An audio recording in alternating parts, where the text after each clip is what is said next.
Hey guys, how's it going? Michael Troy here. I am so excited to be bringing you this comic book today. It is Dick Tracy #1 from Madcave Studios. I've been eagerly anticipating this and it is so good. So I cannot wait to share it with you guys. Subscribe to my channel if you haven't already. Hit that like button and let's get right into it. I don't know why, but for some reason, I'm a huge Dick Tracy fan, but for some reason I got like super excited when I saw this relaunch of Dick Tracy by Madcave, and so I've been kind of eagerly anticipating it, hoping it's for like good, and not knowing what to expect, and it definitely did not disappoint. I love this cover. It is so good. Very fun, dark noir.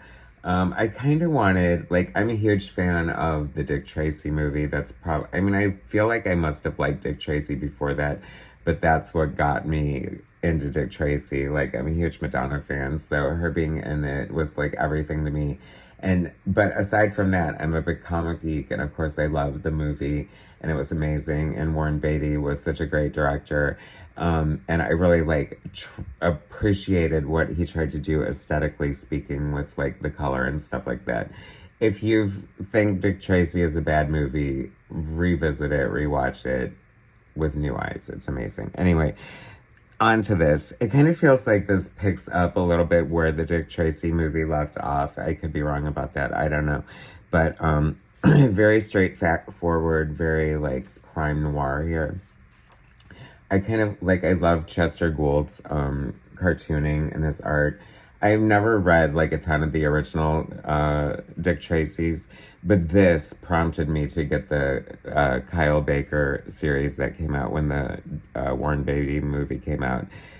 So look forward to that coming soon. Anyway, I like the cartoony. I like the Chester Gould cartoon. And so I kind of wanted that kind of fun. I love the Kyle Baker take on it. So I was like, not really wanting like a straightforward sort of crime noir, grim and gritty, but sometimes you're given something that you didn't know that you wanted, and it's so good. Okay, co-writers Alex Segura and Michael Morecci, artist Geraldo Borges, creative consultant Chantal Amy Osman, colorist Mark Englert. Special props to Mark Englert. I love the color palette in here. I feel like he definitely was trying to do with the cinematography of this comic book what Warren Beatty did with Dick Tracy. So if you watch my channel, you know I'm obsessed with colors. I'm a colorist myself, and I think it looks amazing. Letterer Jim Campbell. I love the letters. Editor Chas Pangburn, and book designer Camilo Sanchez. Well, this is an awesome book, I will tell you that. I love this opening. It's like the city in the rain. It's dark. I mean, we get this character. Who is this anyway? Dick Tracy is known for his rogues gallery of very bizarre looking deformed people. They were probably just, I don't even know what, but anyway. So, we get our first story here. I mean, no spoilers. I don't know. The story's pretty straightforward crime story. It's a mystery for Dick Tracy to solve. He's going to have competition from Tess Trueheart. I love this. Nice use of zipatone. The pacing of the story is done really well. It just flows very nicely. I felt drawn in immediately. It was very, engaging. I love the color. Like I said, the colors are just the gift that keeps giving throughout this. And this, I can't lie, I almost gasped. I love the introduction of Dick Tracy here. It is so cool. He's such a fun, underrated character. I hope this repopularizes him, or he's due for, a good comeback. I don't feel the Warren Beatty Madonna movie really, was appreciated for what it was, and I don't feel like it did what it was supposed to for Dick Tracy. What obviously the Batman or Michael Keaton Batman movie did to reinvigorate Batman. I mean, totally, right? So we have Tess Trueheart. Her father was just murdered in that opening sequence, and so Dick Tracy needs to find out, and she needs to find out, and she's gonna find out with or without him. I love this panel here.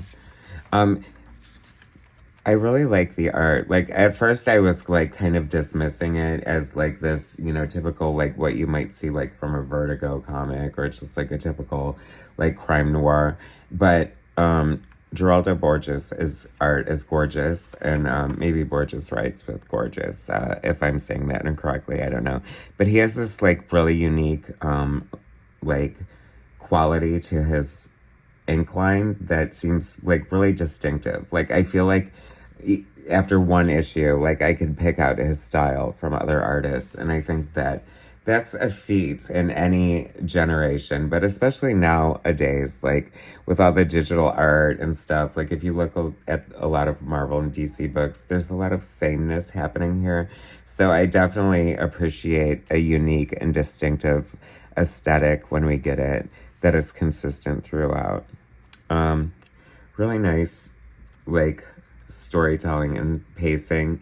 You know, I feel like a character like Dick Tracy, you know, his costume per se is like a yellow trench coat, which is kind of a joke in itself. You know what I mean? It's like, it's going to be made reference to a lot, obviously. I mean, who wears a bright yellow trench coat? But Dick Tracy, I am definitely, like, I'm so jonesing to go watch the Dick Tracy movie again. You have no idea, you guys. Dick Tracy fever is alive and well. I feel like this is doing for Dick Tracy what, like, the X-Men 97 franchise is doing. Like the Dick Tracy movie was from 1990, so, like, 90s are making a comeback. So if this is part of it, I welcome thee. I particularly, like, I love how this is all about the coloring, but what can I say? I'm obsessed. This page is just beautiful. I particularly liked what the colorist did with, like, the yellows in this scene. So it is very nice. You know, if I were going to color Dick Tracy, oh, and by the way, I am so going to do some fan art, like, ASAP. I cannot wait to draw Dick Tracy. Like, this is so cool. This panel blew me away, too. Like, continuing the theme on, like, how the colorist got the memo on, like, how this should be colored.